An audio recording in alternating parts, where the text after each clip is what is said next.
Y el primer paso que tenemos que dar es revisar los gastos, el gasto público.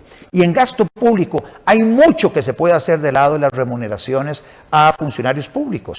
El gobierno costarricense y todas las instituciones autónomas, todo lo que es el Estado costarricense, tiene más o menos unos 300,000 funcionarios que ganan o reciben un sueldo, unas remuneraciones que en promedio son el doble de lo que reciben personas que trabajan en puestos similares en el sector privado. Entonces, uno de los primeros puntos que usted tiene que tomar sobre ese tema es, mire, parar de inmediato los aumentos salariales. No va a haber aumentos salariales, porque ya de por sí estas personas ganan muchísimo más que sus pares, que las personas que trabajan en algo parecido en el sector privado. Suspenda los incrementos salariales. Y aquí también hay un tema. Recuerden que yo había presentado una acción de inconstitucionalidad hace algunos meses contra el salario escolar, argumentando que ese 14º salario que reciben los funcionarios públicos era un privilegio. Y efectivamente sigo considerando que es un privilegio, porque no hay una ley que lo creara. La Sala Constitucional, al resolver la acción de inconstitucionalidad que presenté, señaló que ese incremento, que el salario escolar es un aumento salarial que se paga en forma diferida en enero.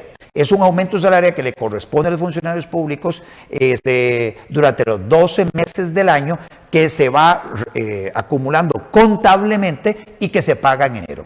Pues bien, si estamos en una situación como la que tenemos, si decimos que no va a haber incrementos salariales, pero además hay una ley, la ley que se aprobó de fortalecimiento de las finanzas públicas, que tiene un componente que en algunos de los artículos, en unos capítulos, era el de la regla fiscal. Esa regla fiscal establecía que cuando se llegara a cierto nivel de deuda no iba a haber incrementos salariales. Entonces lo que corresponde ahora es que el gobierno diga, mire, no se va a pagar hacia futuro el salario escolar, y con eso tendrá una reducción enorme en lo que es gasto público, el no pago del salario escolar. No es meterle el impuesto sobre la renta al salario escolar, que hoy está exonerado el impuesto sobre la renta, y lo que está proponiendo el gobierno es metamos el impuesto. No, esa no es la propuesta que corresponde. La que corresponde es decir, si es un incremento salarial, no se paga entonces ese incremento salarial, no se le sube el sueldo a los funcionarios públicos a partir de enero entrante,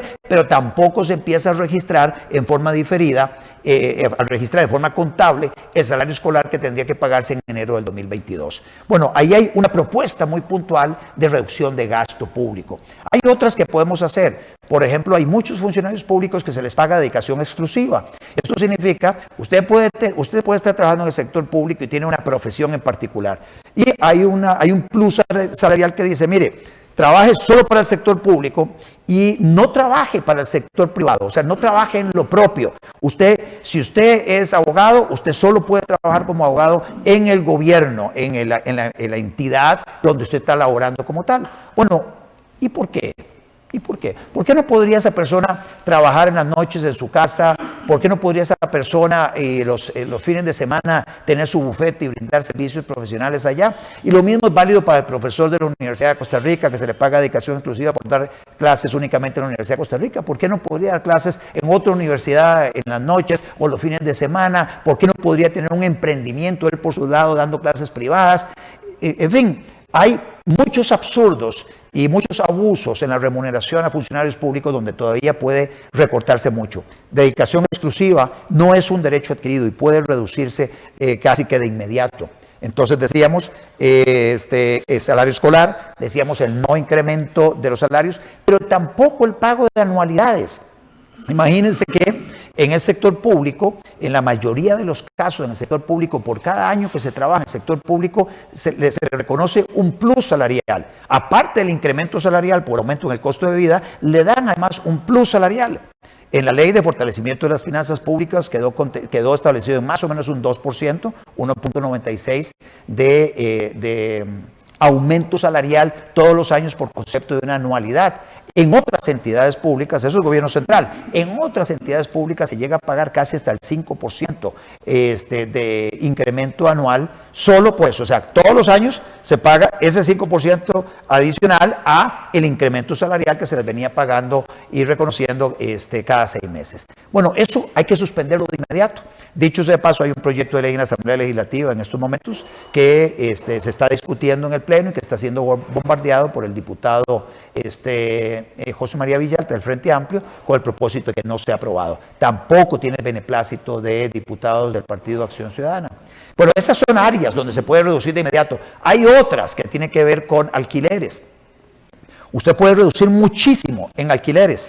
Hay muchas entidades que están pagando alquileres que podrían básicamente compartir edificios. El edificio de Recope, que está ahí en Barrio Turnón, que era el edificio de VIX, un edificio grandísimo, ahí podrían operar, por ejemplo, diferentes entidades públicas. El edificio del Instituto de Fomento y Ayuda Municipal, el IFAM, que está allá por la zona de los colegios en Moravia, es un edificio como de 6 pisos, donde laboran un poquito pocos funcionarios.